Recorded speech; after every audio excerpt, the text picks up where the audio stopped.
Hi everybody and welcome to today's world affairs. So आज जो topic हम discuss करने जा रहे हैं that is related to Israel protests 2023। तो कहीं ना कहीं आप देखोगे तो अभी हाल ही में हमने फ्रांस प्रोटेस्ट को लेकर के भी वीडियो बनाया है वर्ल्ड अफेयर्स सेक्शन में। अगर आप वीडियो नहीं देखे हैं तो आप जाकर के चेकआउट जरूर करिएगा। और इसके अलावा आप देखोगे तो यहाँ पे इजराइल में भी काफी ज्यादा प्रोटेस्ट जो है वो जारी है। तो यहाँ पे हम इस पूरे वीडियो में समझेंगे कि इजराइल में प्रोटेस्ट क्यों हो रहा है और साथ साथ में भारत के साथ साथ में इजराइल जो है वो क्या सीख सकता है।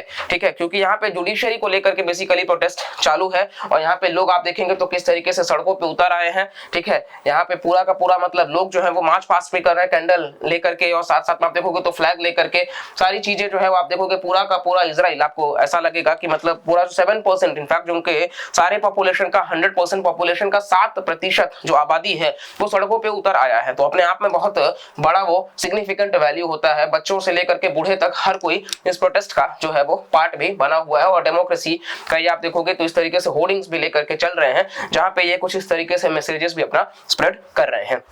now, यहाँ पे इस वीडियो में हम पूरी तरीके से डिटेल में समझेंगे और यहाँ इस वीडियो के बियॉन्ड आपको कहीं और देखने की जरूरत नहीं होगी। बस हाँ, कंटेंट पसंद आता है तो लाइक करिएगा और चैनल को सब्सक्राइब प्लीज करके रखिएगा, बिकॉज हमारे 70% से ज्यादा जो व्यूअर्स हैं वर्ल्ड अफेयर्स के उन्होंने चैनल को सब्सक्राइब अब तक नहीं किया है। तो प्लीज आप लोग भी सब्सक्राइब करके रखिए ताकि हम और ज्यादा से ज्यादा कंटेंट लाते रहें। बिकॉज आपके सब्सक्राइब से डेफिनेटली आपको कोई भी चार्ज नहीं लगेगा, लेकिन हमारे लिए एक मोटिवेशन होगा और हमारी फैमिली जो है वो और ज्यादा हम स्प्रेड करते हुए इसी तरीके से चलते रहेंगे। So let's start and this video is presented by me Rajat Dubey.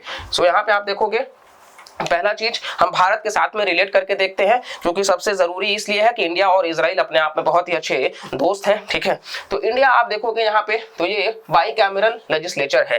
जैसे भारत में आप देखोगे तो यहाँ पे आपको लोकसभा और राज्यसभा पार्लियामेंट का हिस्सा में ये आपको देखने को मिल जाएंगे। ठीक है, तो बाई कैमरल लेजिस्लेचर है। साथ साथ में आप देखोगे तो स्टेट लेजिस्लेटिव असेंबली में भी सेम है, असेंबली भी है और काउंसिल भी है। बहुत सारे स्टेट्स में नहीं है, लेकिन स्टिल जो बाई कैमरल लेजिस्लेचर है वो भारत फॉलो करके चलता है। लेकिन इजराइल की बात कर ले तो इजराइल जो है वो यूनिकैमरल लेजिस्लेचर है, यानी कि यहाँ पे सिंगल, जैसे हमारे यहाँ जो पार्लियामेंट में 2 हाउसेस है, इनके यहाँ पे सिंगल हाउस है और इनके पार्लियामेंट को कनेसेट कहते हैं। ठीक है, तो इनके पार्लियामेंट को नेसेट भी कहते हैं। कई बार एग्जाम में सवाल आ जाए तो आप उसको याद रखिएगा कि इजराइल का पार्लियामेंट को नेसेट कहते हैं। ठीक है, और यहाँ पे ये इजराइल के लीडर आपको बेंजामिन नेतन्याहू भी देखने को मिल जाएंगे।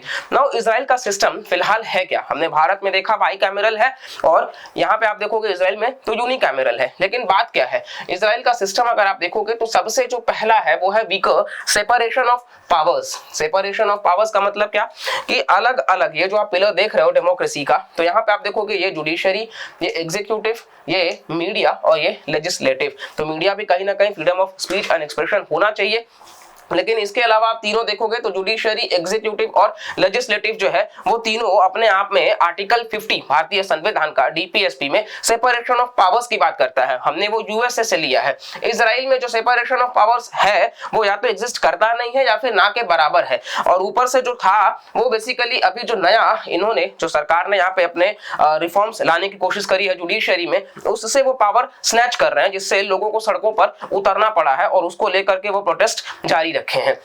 दूसरा आप देखोगे तो कोई रिटन कॉन्स्टिट्यूशन भी नहीं है। इजराइल के पास में कोई भी लिखित संविधान भी ढंग से नहीं है। उनका बेसिक रूल ऑफ लॉ का किताब चलता है, 15 रूल्स होते हैं उसमें और उसी के हिसाब से वो तय करते हैं। ठीक है, तो यहाँ तक कि आप देखोगे तो यहाँ पे कोई रिटन कॉन्स्टिट्यूशन भी आपको देखने को नहीं मिलेगा। ठीक है, इसके अलावा आप देखोगे जैसे हमारे यहाँ क्या है कि भारत का जो है वो लेंथीएस्ट रिटन कॉन्स्टिट्यूशन है और हमारी जो डेमोक्रेसी है वो भी लार्जेस्ट डेमोक्रेसी है, लेकिन इजराइल में वैसा सिस्टम नहीं है। नेक्स्ट हम बात कर लेते हैं जुडिशियल रिव्यू। तो जुडिशियल रिव्यू तो है वहां पे, जैसे हमारे यहाँ जुडिशियल रिव्यू है कि पार्लियामेंट अगर कोई भी लॉ बनाती भी है तो फिर आगे चल करके जुडिशरी जो है वो उस लॉ को चेक कर सकता है कि वो लॉ कहीं ना कहीं अगर कॉन्स्टिट्यूशन का वायलेशन कर रहा है तो फिर उसको अल्ट्रा वायलेंट डिक्लेयर किया जा सकेगा। लेकिन यहाँ पर इजराइल में जुडिशियल रिव्यू ये पार्ट तो एग्जिस्ट करता है कि ठीक है चलो पार्लियामेंट इजराइल का जो है नेसेट, अगर वो कोई लॉ बनाते हैं और गलत है तो फिर वहां पर भी जुडिशरी उस चीज को ओवर रूल कर सकती है। तो यहाँ एक पॉजिटिव तो हमने देखा है।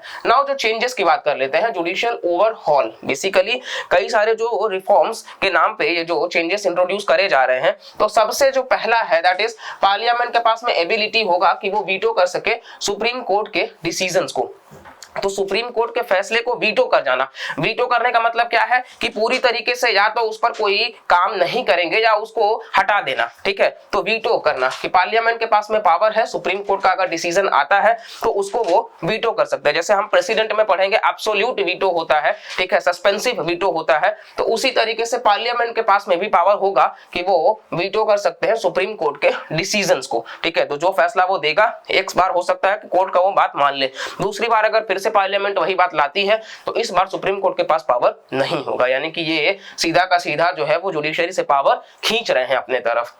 दूसरा आप देखोगे तो एबिलिटी होगा पार्लियामेंट के पास में कि वो अपॉइंट कर सके एक सुप्रीम कोर्ट के प्रेसिडेंट को और वाइस प्रेसिडेंट को, ठीक है। सुप्रीम कोर्ट के प्रेसिडेंट को और वाइस प्रेसिडेंट को सरकार नियुक्त करेगी, डायरेक्टली इनडायरेक्टली में तो पार्लियामेंट में जो लोग बैठते हैं वो गवर्नमेंट सर्वेंट्स या मतलब गवर्नमेंट ही है, तो इस वजह से एबिलिटी है उनके पास में कि वो सुप्रीम कोर्ट के प्रेसिडेंट और वाइस प्रेसिडेंट को अपॉइंट करेंगे। इसके अलावा वो अपॉइंट कर सकते हैं जजेस, और उनको भी जजेस बना सकते हैं जो कभी भी इवन लोअर कोर्ट का भी वो जज कभी नहीं रहे हैं। तो अगर कोई इंसान लोअर कोर्ट का भी जज नहीं रहा है और उसको भी अगर जज बना दिया जाएगा तो ये अपने आप में बहुत चिंता का विषय होगा, और यहाँ पर कहीं ना कहीं जो जुडिशरी है वो भी खतरे में आ जाएगी, क्योंकि यहाँ पर डायरेक्ट जो इन्वॉल्वमेंट है वो पार्लियामेंट का देखने को आपको मिल रहा होगा। आप समझ पा रहे होंगे कि किस तरीके से पावर का जो है वो ट्रांसफर देखने को मिल रहा है।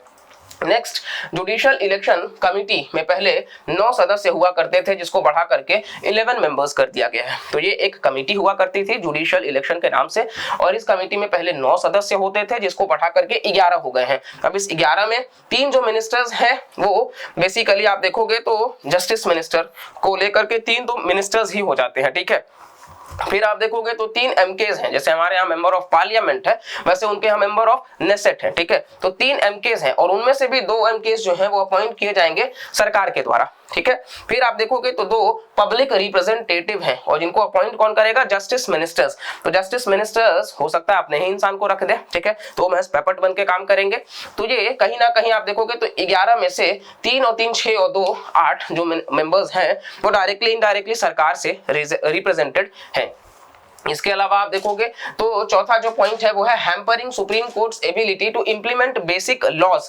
तो कहीं ना कहीं सुप्रीम कोर्ट के पास में ये पावर होगा कि वो बेसिक लॉज, बेसिकली आप देखोगे तो सुप्रीम कोर्ट के पास में जो एबिलिटी है कि इंप्लीमेंट करने का बेसिक लॉज का, जैसा कि हमने देखा संविधान में बेसिकली आपको मेंशन नहीं मिलेगा, ठीक है, वहां पे तो वहां बेसिक लॉज चलता है। लेकिन अब अगर सुप्रीम कोर्ट को कोई लॉ हटाना भी है तो सारे के सारे 15 जजेस का स्ट्रेंथ है उनका, तो वो सारे 15 जजेस को प्रेजेंट रहना पड़ेगा और उसके बाद में ही कुछ फैसला ले सकते हैं। तो किसी चीज को अगर उनको हटाना है तो फिर उन 15 जजेस को प्रेजेंट रहना होगा, उसके बाद वो हटा सकते हैं। इसके अलावा भी हमने देखा कि वो वीटो कर सकती है, इसलिए यहाँ पे आप देखोगे तो government can still overturn a decision. तो एक बात तो सुप्रीम कोर्ट हटा सकता है लेकिन दोबारा जो है वो गवर्नमेंट स्टिल उस फैसले को आगे बढ़ा सकती है। तो ये पूरा जो मेजर मुद्दा है, जहां आप देखोगे तो एक डेमोक्रेटिक कंट्री के लिए ये शोभा नहीं देता है कि जुडिशरी से पावर सीधा का सीधा सरकार ले ले। और फिर सरकार में भी अभी हम हिस्ट्री भी देखेंगे तो इजराइल में कुछ ऐसे भी मिनिस्टर्स रहे हैं जिनके ऊपर कई सारे आरोप लगे हैं। तो जब ऐसे मिनिस्टर्स इन्वॉल्वमेंट दिखाएंगे तो जाहिर सी बात है कि अगर आप जुडिशरी में भी अपना कंट्रोल दिखा रहे हो, बाकी चीजों में भी, क्योंकि कहीं ना कहीं जुडिशरी टाइम एंड अगेन एक चेक रखता था, लेकिन अगर वो चेक उसका कमजोर पड़ जाएगा तो फिर इन मिनिस्टर्स के ऊपर सवाल उठाने वाला भी कोई नहीं रहेगा। तो इस वजह से यहाँ पे लोग जो है वो प्रोटेस्ट कर रहे हैं। नेक्स्ट यहाँ पर हम दिखाएंगे आपको, तो यहाँ पे एक जस्टिस जो है रूबिनस्टेन है इनका, तो इन्होंने वार्न किया है गवर्नमेंट का प्लान का कि ये बेसिकली क्रिएट करेंगे एक डेमोक्रेटिक डिक्टेटरशिप। तो यहाँ पे आप देखोगे तो रूबिनस्टेन जो है फॉर्मर सुप्रीम कोर्ट के डेप्यूटी प्रेसिडेंट, और ये बेसिकली ये कह रहे हैं कि कहीं ना कहीं डेमोक्रेटिक डिक्टेटरशिप जो है वो चालू है। तो ये अपने आप में दर्शाता है कि किस तरीके से वहां के ये फॉर्मर सुप्रीम कोर्ट के डिप्यूटी प्रेसिडेंट रह करके इस बात को वो कह रहे हैं, तो इनकी बात में कितना ज्यादा वेटेज है। नेक्स्ट यहाँ पे हम बात कर लेते हैं, दैट इज यहाँ पे आप देखोगे तो ये एक स्टेटमेंट है और ये बेसिकली इजरायली मिनिस्टर्स को लेकर के कहा गया है जस्टिस के द्वारा कि स्ट्रिंग ऑफ पॉइजन पिल्स, और ये एक्स चीफ जस्टिस है वो इस जुडिशियल ओवरहॉल को लेकर के कह रहे हैं कि अपने आप में ये विष की गोलियां हैं, ठीक है। तो ये बेसिकली जो जुडिशरी का हिस्सा रह चुके हैं ये उनका स्टैंड है। नेक्स्ट आप देखोगे तो यहाँ पे हम हिस्ट्री में थोड़ा सा चलते हैं कि 1993 का समय था और वहां पे यित्ज़हाक राबिन जो फॉर्मर पीएम थे, ठीक है, ये फॉर्मर पीएम थे इजराइल के।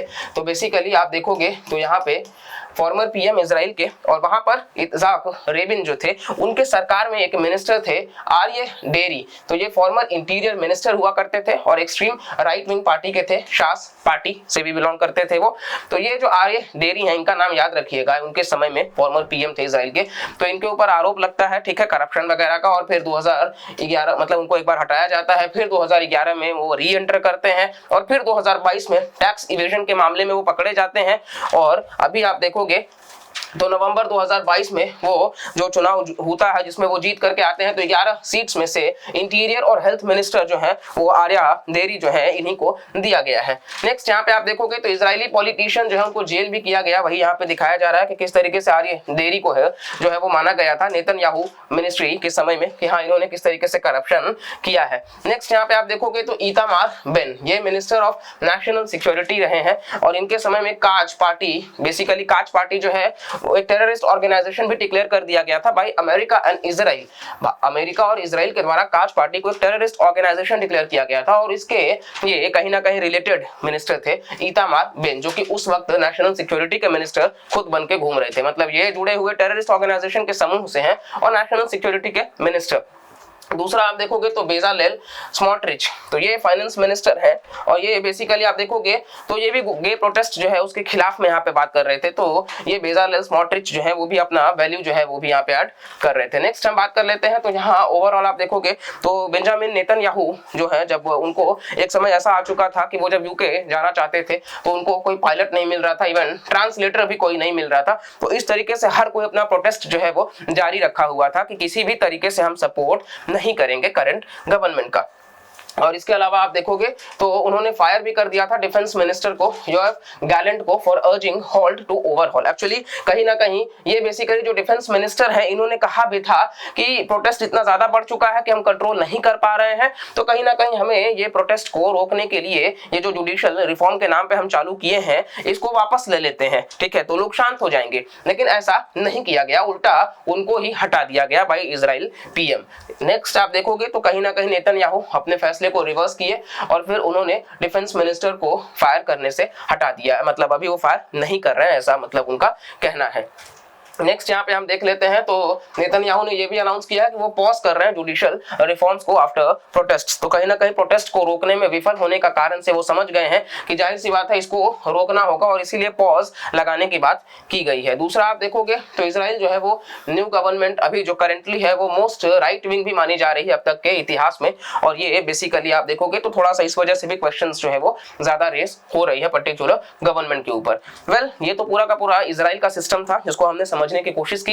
ना भारत के पॉइंट ऑफ व्यू से अगर हम देखें इंडियन जुडिशरी पर्सपेक्टिव से, क्योंकि हमने स्टार्टिंग में ही भारत को भी रेफरेंस में लिया था, तो भारत में इनिशियली से ही फर्स्ट जजेस केस, सेकंड जजेस केस, थर्ड जजेस केस, और आप देखोगे तो वहां से कॉलेजियम सिस्टम आता है सेकंड जजेस केस से, जो कि सुप्रीम कोर्ट के और हायर कोर्ट के जजेस को अपॉइंट करने का प्रावधान देता है। लेकिन 2014 में NJAC national judicial appointments commission लाया जाता है, जिसमें कुल 6 मेंबर्स होते हैं including chief justice of India, 2 senior supreme court के जज, एक लॉ मिनिस्टर और 2 एमिनेंट पीपल जिनको सिविल सोसाइटी से बिलोंग करेंगे। और ये सिविल सोसाइटी में बेसिकली प्रधानमंत्री, लीडर ऑफ अपोजिशन और चीफ जस्टिस ऑफ इंडिया। यानी कि यहाँ पे थोड़ा बहुत हम कह सकते हैं कि उस तरीके से तो नहीं कि मतलब इजराइल की तरह कि सरकार बहुत ज्यादा हावी हो जाए, लेकिन यहाँ डायरेक्टली इनडायरेक्टली थोड़ा इन्फ्लुएंस करने की कोशिश करी गई थी। लेकिन इसके अलावा आप देखोगे तो उसी चीज को फिर 2015 में सुप्रीम कोर्ट ने 99th कॉन्स्टिट्यूशनल अमेंडमेंट एक्ट से स्ट्राइक डाउन कर दिया NJAC को। तो आप अपने एग्जाम के लिए याद